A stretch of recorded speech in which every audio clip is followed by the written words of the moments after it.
Hey guys, how you guys doing? The Huntsman here. I'm actually in my addition today because everybody's taking a nap in the living room, except for a couple of the kids. But they're coloring and having fun. So I figured while I had a minute, I'd go over a couple things. I ended up sighting in my red dot today. That's Vortex Spark AR that I have on my 300 Blackout.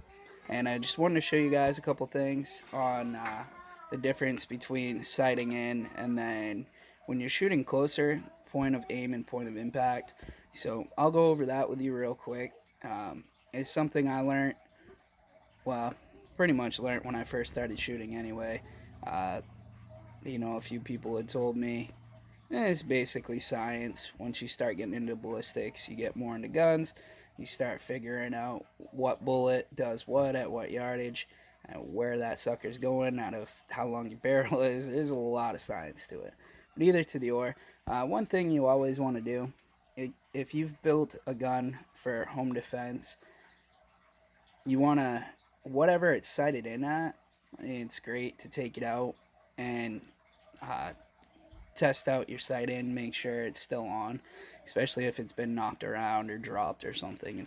And it's just for practice. Sometimes it's not the gun, sometimes it's the shooter. But the other thing you want to do is, like today, I sighted in at 25 yards. This red dot hadn't been sighted in yet, so it was nice to be able to take it out and sight it in. But I had to get a ballpark range of where it was hitting. So at 25 yards, I was hitting just a smidge high and to the right. I moved the red dot way left, and then I ended up playing with it and brought it way down. I got it in. I got two shots in bullseye and my one straggler off to the right.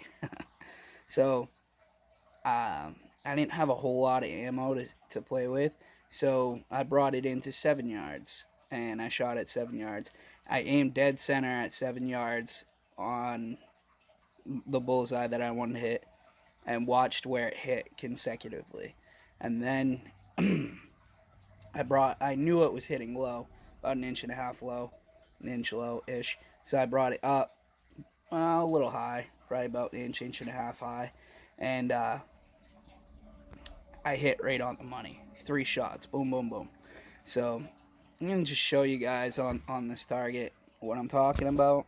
And that way, you can get out there and because where I'm sighted in at 25 yards, unless I'm outside for like whatever reason, if I need to stop a threat at 25 yards or closer, I got a ballpark idea. Basically, this weapon is made for home defense. There's nothing that I'm going to be shooting at over 10 yards in my home. So I know it's zeroed in at 25 yards if I ever needed it for that. And I know where it's hitting at the range, at the amount of yardage that I needed to hit at inside my home. So, yeah, we'll get looking at that target real quick. So, you guys are going to notice some stragglers over here. This is where it first started hitting. I actually yanked that shot.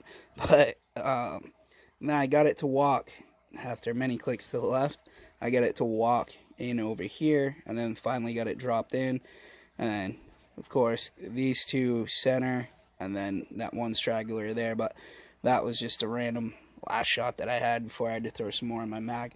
So when I brought it into 7 yards, I aimed dead center and lined them up down here.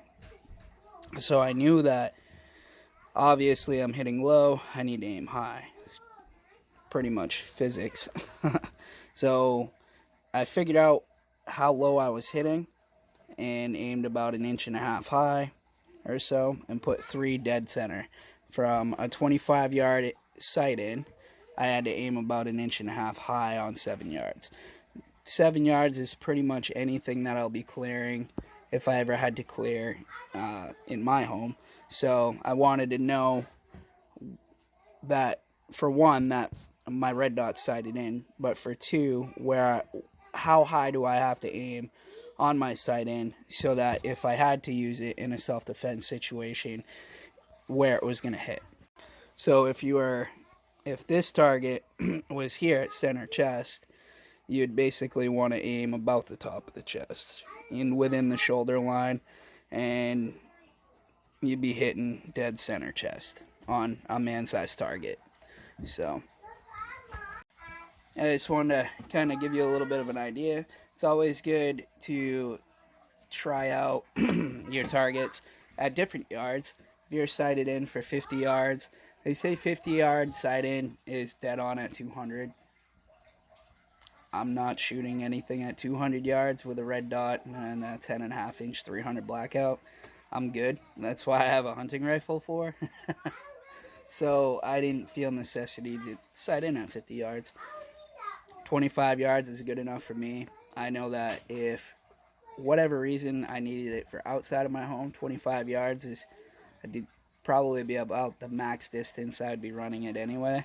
And then inside the home, I know any of my entryways are within 7 to 10 yards. So there's that.